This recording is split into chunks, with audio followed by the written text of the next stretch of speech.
波兰真是乌克兰的好兄弟啊！就在近日，有消息称，波兰秘密援助了一批米24武装直升机，缓解了乌军在战术空中支援方面的压力。与此同时呢，还有消息显示，捷克也将向其移交6到10架的米24。那么到底是怎么一回事？这批米24对乌军又有什么提升？接下来跟大兵一起来看一下。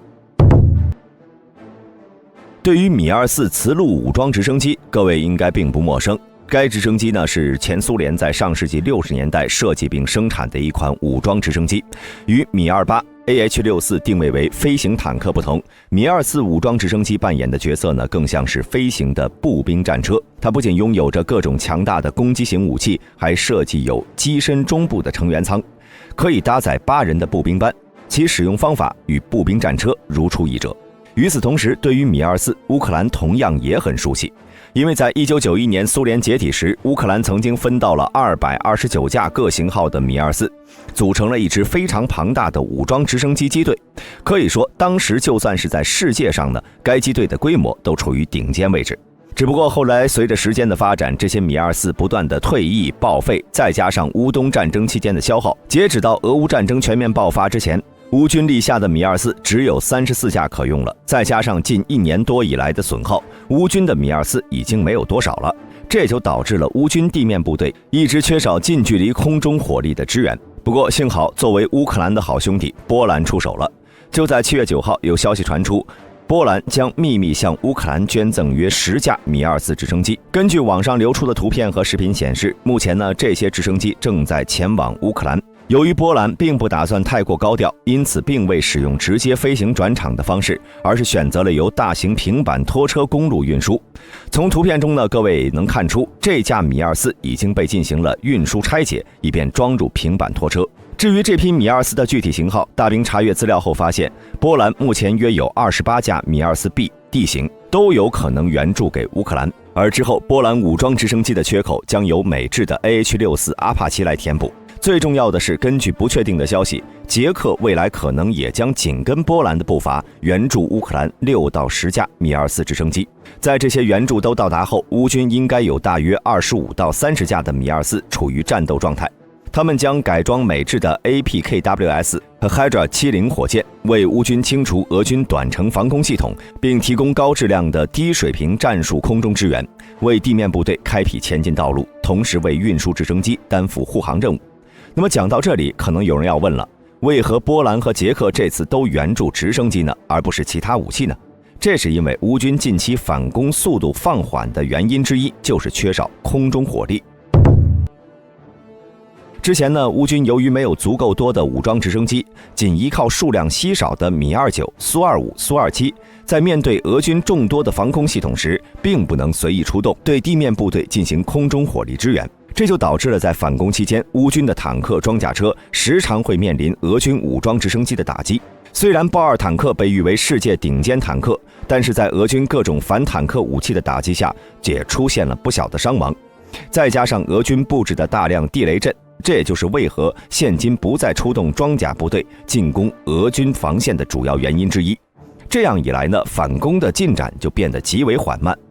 因此，这次波兰和捷克援助米24对于地面部队的进攻来说非常重要。首先，该直升机在俄乌战场上能够执行的任务极为广泛，因为武装直升机本身就是一种多用途攻击武器，乌军为其搭配不同的武器，能执行不同类型的作战任务，比如反坦克、近距离空中支援以及战场侦察等等。不仅如此，在作战运用中，乌军还能操作米24进行超低空渗透到俄军阵地中实施空袭。同时，在地面部队进攻时，也能协同装甲机械化部队对俄军坦克集群构成空中反坦克火力。可以说，在有了米24的配合之后，乌军的攻击目标就有了很多选项，包括俄军的雷达站、炮兵阵地、通信枢纽，以及前沿哨所、简易工事和地面有生力量，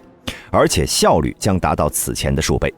此外呢，就是在城市环境作战中，武装直升机还有着其他装备所不具备的优势。比如说，在巴赫穆特市区内，高楼林立，隧道、电线纵横，乌军固定翼战机很难进行精确打击，说不定还会误伤了友军。低空作战呢，就更不要想了，因此只能在高空执行侦察任务。至于坦克等地面装甲部队，他们不仅移动缓慢，而且一个路障或者街垒就能将其堵塞半天，同时还容易被俄军反坦克武器袭击。再加上坦克的攻击俯仰角有限，俄军如果位于高楼之上，坦克除了将楼拆掉，也没有什么别的好办法了，还把薄弱的顶上装甲暴露给了俄军。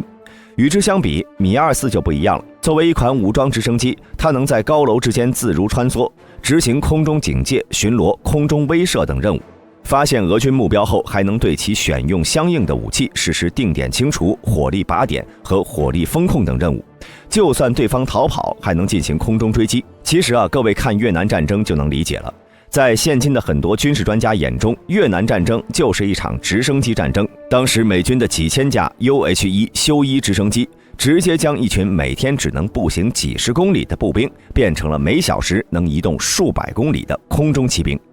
后来，美军更是将世界上第一款武装直升机 AH-1 眼镜蛇投入了战争，凭借机头上安装的一门20毫米旋转机炮和机翼上的4个外挂点，直接成为了一款杀戮机器，并很快赢得了前线美军的喜爱。每当美军地面部队被越军凶猛的火力压得抬不起头的时候， AH-1 就会第一时间赶到战场进行近距离火力支援。20毫米机炮能够轻松穿透粗大的树木和砖石墙壁，歼灭藏在背后的敌人。70毫米火箭弹更是能轻易地摧毁装甲车辆。凭借着越南战争中的优异表现， AH-1 之后又陆续参加了中东战争、两伊战争和海湾战争，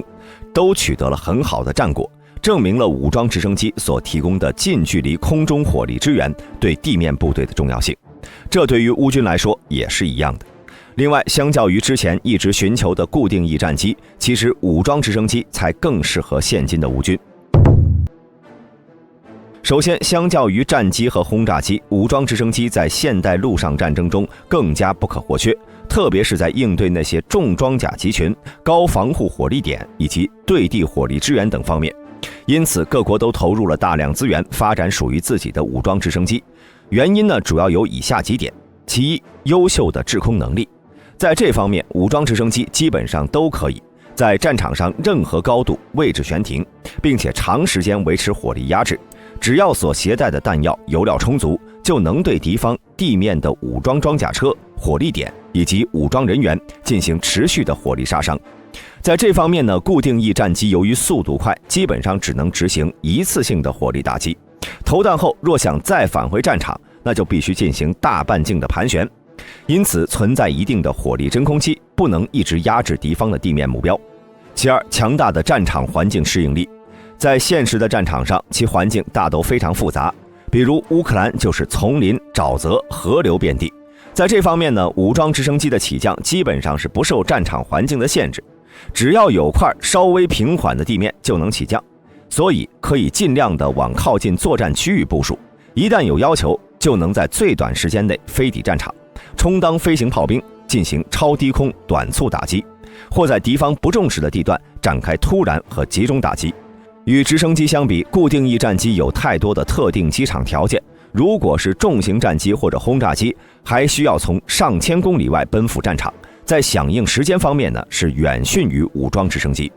最后呢，就是防护能力。由于现代战争的火力强度都很大，而且对空手段也越来越多，因此目前各国都很重视武装直升机的防护能力，尤其是在机腹、油箱、驾驶舱等重点位置，基本上都是能硬扛 12.7 毫米子弹或者破片的打击，就算被击中，只要不伤及重要部位，依然能够继续执行任务，有着很强的战场生存能力。而固定翼战机虽然也有一定的防护能力，而且被击中的难度更大，但相对来说呢是比较脆弱的，一旦被击伤，马上就得脱离战场。当然，俗话说术业有专攻，武装直升机和固定翼战机，它们的优劣势呢是相对于作战对象而定的。这里所以说武装直升机更适合乌军，是因为双方的战线非常焦灼，大部分还都是在市区或者森林中进行，因此固定翼战机的发挥会受到一定的限制。武装直升机更适合现今的局势。那么现今双方战线的发展又到了哪一步呢？目前根据双方战报和前线消息，在大诺沃希尔卡、普里尤特涅区域控制权可能发生了变化，俄军进行了多轮反击，可能已经重新夺回了普里尤特涅的阵地。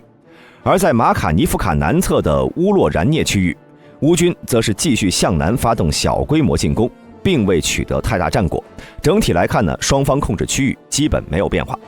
至于扎波罗热南线，乌军在火力掩护下又开始了在派特科哈特西侧进攻俄军阵地。从战斗画面看，俄军依然是选择固守防线，依靠后方的火炮打击乌军进攻线路，而乌军呢，则是出动装甲车掩护步兵进攻。期间，双方均在空中使用无人机进行侦察和战斗。博罗季涅区域，乌军的进攻仍未能取得大的突破，俄军击退了多轮乌军进攻，目前仍保持原有的战线。紧接着是盐矿城方向，乌军从洛日多里夫卡防线正在向南攻打雅克里夫卡方向的俄军防线。在巴赫穆特北线，乌军在9号击退了俄军反击之后呢，10号又开始进攻俄军防线。目前主要的交火地点呢有 M03 公路、杜波沃瓦西里夫卡西侧、别尔西夫卡与水库南侧等多处地点。从前线视频分析，进展是也不大。至于巴赫穆特南线，乌军在经过休整后呢，又继续从2个方向攻打克列谢耶夫卡的俄军阵地。俄军呢，则依靠着攻势拼死抵抗，打退了乌军多轮进攻。而库尔久米夫卡区域，双方继续在运河东岸区域展开争夺战，都投入了坦克和装甲车等重型装备，激战仍在继续。其实从这儿就能看出，没有武装直升机进行空中火力支援，乌军确实有一些难以推进。不知道在这批米24抵达之后，乌军会不会有新的进展？总结来说，米24的到来应该是能在一定程度上缓解乌军在前线方面的进攻压力，但同时呢，也必须小心俄军阵地上的防空系统。毕竟，俄军此前众多的武装直升机都是被乌军打下来的。那么，大家认为这批米24能否发挥作用呢？欢迎在评论区内留言讨论。如果视频中有出错的地方，也欢迎各位指正。今天的视频到此结束，喜欢的朋友请点赞关注，咱们下期再见。